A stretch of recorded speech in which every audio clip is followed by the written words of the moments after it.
جس کے بارے میں حضرت سلمان فارسی رضی اللہ تعالیٰ عنہ نے یہ بیان کیا کہ حضور نے ہمیں یہ خطبہ ارشاد فرمایا شعبان کے آخری دن، فقال، اور فرمایا یا ایھا الناس، اے لوگو، قد اظلکم شہر عظیم، تم پر ایک عظمتوں والا مہینہ سایہ فگن ہو گیا ہے۔ ظل کہتے ہیں سائے کو، اظلکم تم پر سایہ فگن ہو گیا ہے، ایک بہت عظمتوں والا مہینہ۔ اب دیکھیں یہ وہی ہے بات جو انگریزی کے محاورے میں ہے کہ coming events cast their shadows before, آنے والے واقعات کا ایک سایہ سا پہلے سے پڑ جاتا ہے۔ تو ابھی مہینہ شروع نہیں ہوا رمضان مبارک کا، لیکن وہ آیا چاہتا ہے، تو گویا کہ اس کا ایک سایہ پہلے آ گیا ہے، جس کو حضور فرما رہے ہیں کہ تم پر سایہ کر لیا ہے ایک ایسے مہینے میں کہ جو بہت عظمتوں والا ہے۔ شہر مبارک، وہ مہینہ بہت برکتوں والا ہے۔ شہر فیہ لیلۃ خیر من الف شہر، یہ وہ مہینہ ہے کہ جس میں ایک رات وہ بھی ہے کہ جو 1000 مہینوں سے افضل ہے۔ اور یہ ظاہر بات ہے قرآن مجید کی صورت ہے مکمل، انا انزلناہ فی لیلۃ القدر وما ادراک ما لیلۃ القدر لیلۃ القدر خیر من الف شہر، اس کی طرف اشارہ ہے۔ اب اس کے بعد جو جملہ ہے جعل اللہ صیامہ فریضۃ، اللہ نے اس مہینے کا روزہ رکھنا فرض قرار دے دیا ہے۔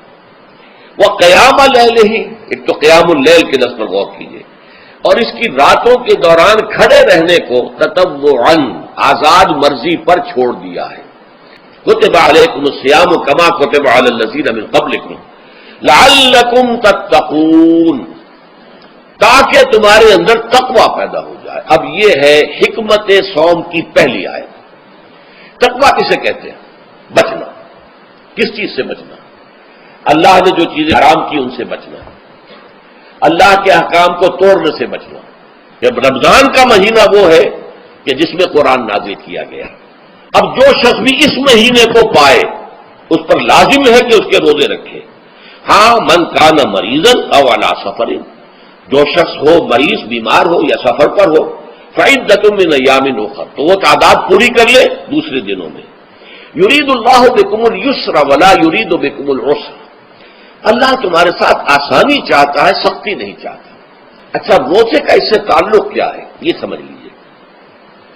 دیکھیے، ہمارے گناہوں کا سب سے بڑا سبب ہمارے نفسانی تقاضے ہیں۔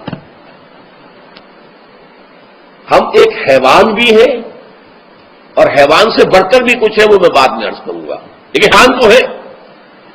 جیسے ہر حیوان کو کچھ خوراک کی ضرورت ہے، ہمیں بھی ضرورت ہے۔ ہر حیوان کو بقائے نسل کا معاملہ جنسی ہے، وہ ہمارا بھی ہے۔ ہر حیوان کو کوئی نہ کوئی سر چھپانے کی جگہ چاہیے، کوئی گھونسلہ ہو، کوئی کھو ہو، کوئی بل ہو، کچھ بھی ہو، کچھ تو چاہیے آتے۔ اسی طریقے سے ہمارے سارے تقاضے ہیں۔ حیوانات کو بھی آرام چاہیے، ہمیں بھی آرام چاہیے۔ یہ حیوانی تقاضے جو ہیں، جن کو ہم کہیں گے اینیمل انسٹنکٹس، ہمارے وجود کے اندر ہیں یہ، اور ان کا تقاضا ہمارے اندر سے ابھرتا ہے۔ یہ جو کیفیت انسان کی ہے، اس کے لیے ایک مشق جو ہے وہ روزہ فراہم کرتا ہے۔ روزے کے آپ نے 12، 13، 14 گھنٹے کا بھی روزہ ہوتا ہے، بعض جگہوں پر 16، 17 گھنٹے کا روزہ ہوتا ہے۔ اس عرصے میں آپ اپنے نفس کو حلال چیزوں سے بھی روکے رکھتے ہیں۔ اس منہ گھوڑے کو، منہ زور گھوڑے کو جو ہے آپ اس کی لگام کس کر رکھتے ہیں کہ حلال بھی نہیں کھانے دے رہے۔ یہ پابندیاں نفس کے اوپر لگانا، یہ ایک مشق ہے، یہ ایک ریاضت ہے۔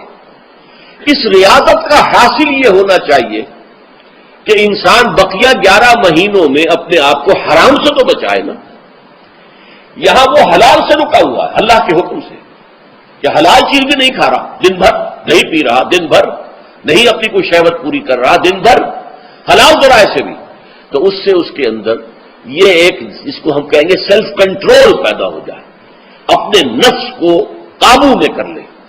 یہ گویا کہ اس کا سب سے پہلا اس روزے کی ریاضت، روزے کی مشق کے حوالے سے یہ اس کی حکمت ہوئی کہ اس سے کے ذریعے سے انسان میں سیلف کنٹرول پیدا ہونا، ضبط نفس۔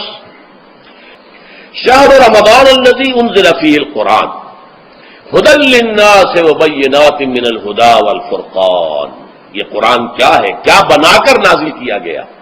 یہ حال ہے یہ لوگوں کے لیے، پوری نوع انسانی کے لیے ہدایت ہے، اور یہ ہدایت بینات کی شکل میں آئی، واضح تعلیمات جن میں کوئی شک و شبے کی گنجائش نہیں، از خود روشن۔ بینہ اسے کہتے ہیں وہ شے جو از خود روشن ہو، جس کو ہم کہتے ہیں کہ آفتاب آمد، دلیل آفتاب۔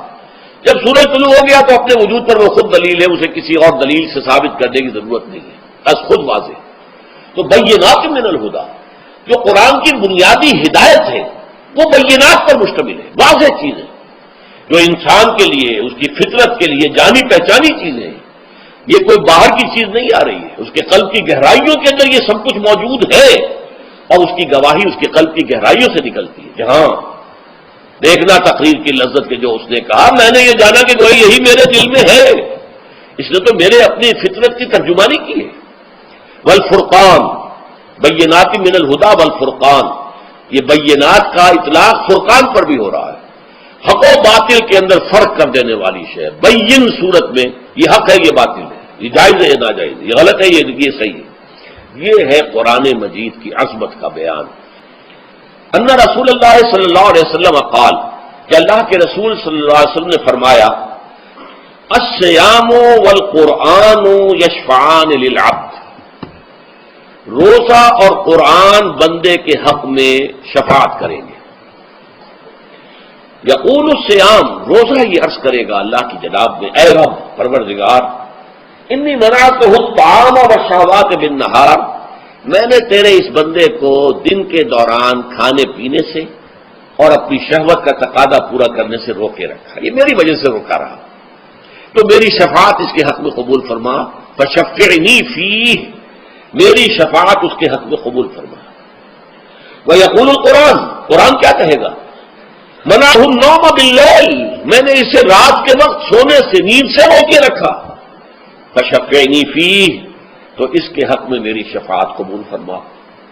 حضور فرماتے فیشفعان، ان دونوں کی شفاعت قبول کی جائے گی۔ یہ ہے قیام اللیل۔ کہا یہ میرے لیے، الا الصوم فانہ لی، یہ میرے لیے، وانا اجزی بہ یا اجزا بہ، میں خود ہی اس کا بدلہ دوں گا یا خود ہی اس کی جزا ہوں، خود ہی اس کی جزا ہوں۔ اللہ کے اس بندے کا تعلق میرے ساتھ ایسا قائم ہو جائے گا کہ گویا کہ اسے میں مل گیا، اور میرا یہ مل جانا ہی در حقیقت انسانیت کی معراج ہے۔ اور دعا کے بارے میں جان لیجئے کہ حضور نے فرمایا، الدعاء مخ العبادہ، دعا جو ہے عبادت کا اصل جوہر ہے، لب لباب ہے، اور یہ بھی کہا الدعاء هو العبادہ، دعا ہی اصل عبادت ہے، دعا ہی اصل عبادت، دعا جو ہے وہ روح ہے اس کی۔